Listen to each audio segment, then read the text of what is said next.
உனக்கு பொறுப்பே இல்லையா? பிள்ளைகள் விஷயத்தில் பொறுப்பு இல்லை, வேலை விஷயத்தில் பொறுப்பு இல்லை, குடும்பத்தை நடத்துறதுல உனக்கு பொறுப்பு இல்லை அப்படின்னு மேஷ ராசியை விருச்சிக ராசி. பொதுவாகவே திருமண பொருத்தங்களில் மிக முக்கியத்துவம் நம்ம கொடுக்க வேண்டியது வேதை பொருத்தம். ஒரு ஜாதகத்தில் அந்த வேதை பொருத்தம் சரியில்லைன்னா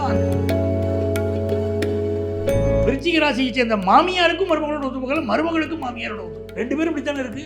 கணவன் மனைவி ஒற்றுமையா இருந்தாலும் இவங்களாலேயே பிரிஞ்சிடுறாங்க. அப்படி சிக்கல் வருது. மேஷமும் செவ்வாய், விருச்சிகமும் செவ்வாய் நண்பர்கள் இருக்கலாம், எப்பொழுதோ சந்திக்கக்கூடிய நண்பர்களாக அவர்கள் இருந்து விட்டு போகலாம். காதலர்களாக இருந்தாலும் அது ஒத்து வர. இவங்களுக்கான ஒரு தீர்வுன்னா என்ன? செவ்வாய்க்கிழமை அன்றைக்கு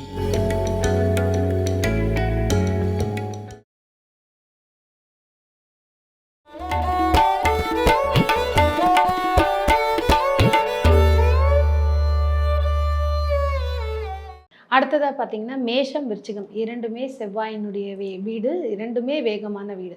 இவங்க வாழ்க்கையில் ஒன்று சேரலாமா? மேஷம் விருச்சிகம் இரண்டுமே செவ்வாயுடைய வீடுகள் தான். இதில் மேஷம் செவ்வாயுடைய வீடாக இருந்தாலும் வேகமான செவ்வாய் மேஷ ராசி, அக்ரசிவ் செவ்வாய் அப்படின்னு சொல்கிறோம் பாருங்க, அதுதான் விருச்சிக ராசி. மேஷ ராசிக்கு எதையுமே மனசில் மறைச்சு வைக்க தெரியாது, எல்லாத்தையும் வெளிப்படையாக பழகும். ஆனால் விருச்சிக ராசி மனசில் எந்த ரகசியங்களையும் மறைத்து வைக்க வேண்டுமோ கண்டிப்பாக மறைச்சு வைக்கும். அடிப்படை கேரக்டர் வித்தியாசப்பட்டது. ஊரில் பார்க்குறவங்கள்ட்டெல்லாம் நீங்கள் எல்லாத்தையும் சொல்லிக்கிட்டு இருக்கீங்களே அப்படின்னு விருச்சிக ராசி மேஷராசியை கேட்கும். ரெண்டு பேருமே பார்த்தீங்கன்னா செவ்வாய்ங்கிற அடிப்படையில் ஒன்று, ஆனால் அது சரராசியாக இருக்கிறது இல்லையா, இது ஸ்திர ராசியாக இருக்கிறது.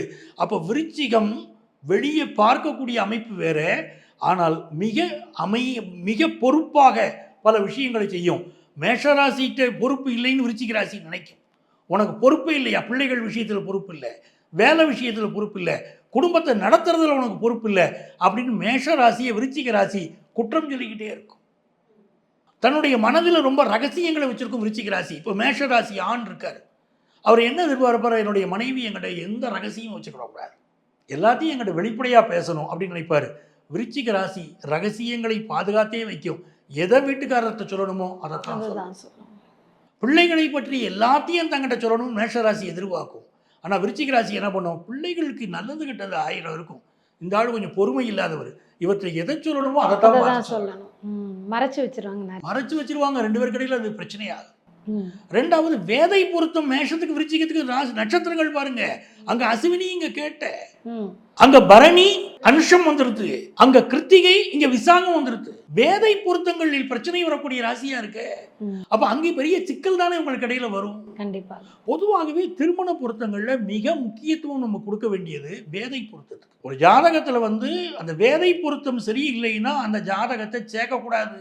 கடுமையான திருமண தடையை கொடுக்குது. பல பேர் வேதை பொருத்தம் பார்க்கறது இல்லை. அதாவது கம்ப்யூட்டர்ல 2 ஜாதகத்தையும் கொடுக்குறாங்க இன்னைக்கு ஆன்லைன்ல. அது என்ன சொல்லுதோ அதை வச்சு நிறைய பேர் பொருத்தம் பார்த்து இணைக்கிறாங்க. இதனால தான் நிறைய பிரிவுகள் அப்படிங்கிற மாதிரி நிறைய பிரிவுகள் வருது. இல்லை, இன்னொரு பக்கம் பார்த்தீங்கன்னா திருமண பொருத்தம் பார்க்கறதுல ஒரு சூட்சமம் இருக்கு. பெண்ணுடைய ராசியிலிருந்து பெண்ணுடைய நட்சத்திரத்திலிருந்து தான் பையனுடைய நட்சத்திரத்தை என்ன கணக்கிடணும்.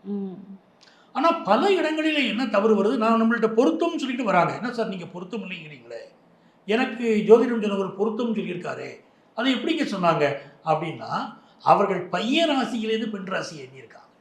ஓகே, பொருத்தம் இத்தனை பொருத்தம் போட்டு விட்டுறாங்க. நம்ம எந்த ராசிகளை சேர்க்கவே கூடாதுன்னு சொல்கிறோமோ அந்த ராசியை அவங்க சேர்த்துட்டு வராங்க. அவர் பொருத்தம் சொன்னாரு, நீங்கள் இல்லைன்னு சொல்கிறீங்களே, எங்களுக்கு பாருங்க அவர் இது பண்ணி அனுப்பிச்சிருக்காரு பாருங்க, அவங்க அனுப்பிச்சது வேற சொல்கிறாங்க. நம்ம இதுக்கு என்ன சொல்றது? இவங்கள இல்லைங்க என் கணக்கில் இது பொருந்தி வராதுங்க அப்படின்னு தான் நம்ம சொல்லணும். அப்போ இவர்களுக்கு இடையில திருமணம் என்பது செய்யவே கூடாது. மேஷராசியை சேர்ந்த ஒரு மருமகள் இருக்கிறார் வச்சுக்கோங்களேன், மாமியார்ட்ட நல்ல பேர் வாங்க முடியாது. மேஷராசி வெளியே தெரிய ரொம்ப தைரியம், உள்ளுக்குள்ள மனசுக்குள்ள சந்திரன் நீச்சம் பாருங்க, உள்ளுக்குள்ள ஒரு பதட்டம் விருச்சிகத்துக்குள்ள இருக்கும், வேர் பதட்டம், வெளியே தைரியம், பேஸ்மெண்ட் அங்க கொஞ்சம் வீக்கா தான் இருக்கு.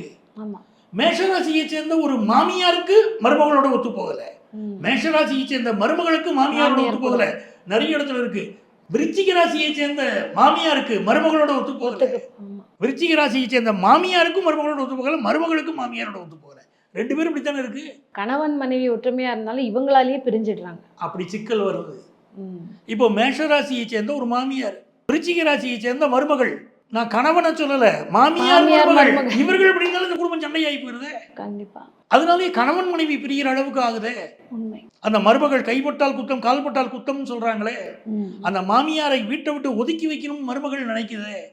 இதெல்லாம் நடைமுறை உண்மையாக இருக்கு. அப்போ இவர்களுக்கு இடையில குடும்ப வாழ்க்கை என்பது கொஞ்சம் கூட ஒத்து வராது. செவ்வாய்ங்கிற அடிப்படை குணத்தில் நண்பர்கள் இருக்கலாம். மேஷமும் செவ்வாய், விருச்சிகமும் செவ்வாய் நண்பர்கள் இருக்கலாம். எப்பொழுதோ சந்திக்கக்கூடிய நண்பர்களாக அவர்கள் இருந்து விட்டு போகலாம். காதலர்களாக இருந்தாலும் அது ஒத்து வராது.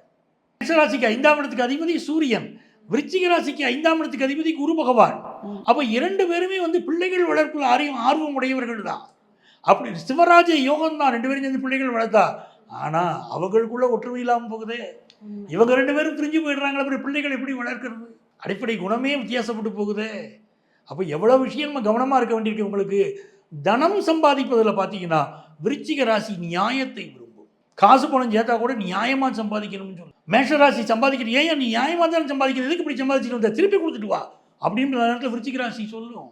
அந்த குணம் ஒத்து போகாது 2 பேருக்கு இடையில. உண்மை. பிசினஸ் பார்ட்னர்ஸ், சகோதர ஒற்றுமை.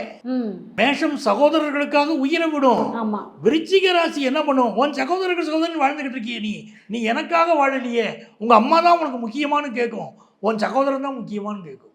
அப்பவும் பிரச்சனை. கணவனை தாண்டி குடும்பத்தில் இருக்கிறவங்க தான் மேஷம் விருச்சிகம் இணைந்தால் பிரச்சனை. இதனால இவங்க பிரியறதுக்கு நிறைய வாய்ப்பு. இணைக்காமல் இருப்பதே நல்லது. பிஸ்னஸ் பார்ட்னராக இருக்காங்க, வேற வழி இல்லை, இருக்கோம் நாங்கள் அப்படின்னா என்ன பண்ணலாம்? நீங்கள் ஒரு அருமையான விஷயம் இதில் பிஸ்னஸ்ன்னு எடுத்துக்கிட்டிங்கன்னா ஒருத்தருக்கு வேகம், 2 பேருமே வேகம்தான். அதில் இவர்களுக்கு இடையில் பிஸ்னஸ் விஷயத்தில் 3ஆம் இடத்திற்கு அதிபதி புதன் பகவான். இந்த புதன் எப்படி இருக்காருன்னு பார்க்கணும். மேஷராசி நிறைய கடன் வாங்கி பிஸ்னஸ் பண்ணும். ஆமாம். 3ஆம் இடத்திற்கு 6ஆம் இடத்திற்கு அதிபதி புதன் பகவான். விருச்சிக ராசி இருக்குது, அதுலேயும் பொறுமை காக்கும். அனாவசிய கடன் வாங்கக்கூடாதுன்னு சொல்லும். அது வாழ்க்கையில் அதில் சில சிக்கல்களை சந்தித்த அனுபவத்தையும் பேசும். இப்படி கடன் வாங்கி இப்படி ஆயிடுச்சு வேண்டாம் அப்படின்னு பேசும். பிஸ்னஸ் பண்ணும்போது இந்த ஆலோசனையை முழுமையாக பின்பற்றினால் அது சரியாக இருக்கும். ஆனாலும் நீண்ட காலம் பிஸ்னஸ் பார்ட்னராக இருக்க முடியாது. இருந்தால் பிரச்சனை வருது. ஸோ எந்த விதத்திலையும் மேஷம் விருச்சிகம் ஒத்து வரலை.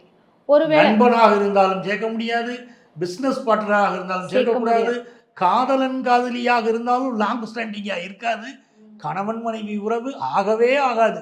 அப்படி ஆயிடுச்சு. நிறைய விவாகரத்துக்கள் மேஷம் விருச்சிகத்தை சேர்த்து விட்டால் நிறைய விவாகரத்துக்கள் ஆகுது. இவர்களுக்கு ஏதாவது ஒரு எளிய பரிகாரம், ஏதோ ஒரு 100ல் ஒரு 10% நாங்கள் வாழறோம், ஆனால் பிள்ளைகளுக்காக நாங்கள் அட்ஜஸ்ட் பண்ணிட்டு வாழறோம், இதே போல தான் குடும்பத்தார்னால எனக்கும் அவருக்கும் பிரச்சனை, அவர் நல்லவர் தான் அப்படின்னு சொல்லக்கூடிய நிறைய பெண்களும் இருக்காங்க, ஆண்களும் இருக்காங்க. இவங்களுக்கான ஒரு தீர்வுன்னா என்ன பண்ணணும்? செவ்வாய்க்கிழமை அன்றைக்கு கந்தக்கோட்டம் சென்று முருகப்பெருமானை வழிபாடு செய்யணும். முருகனுக்கு அபிஷேகம் செய்யணும். அந்த அபிஷேகம் எப்படின்னா பன்னீர் அபிஷேகம் செய்யணும். அப்பவும் வாழ்க்கை நல்லா இருக்கும்.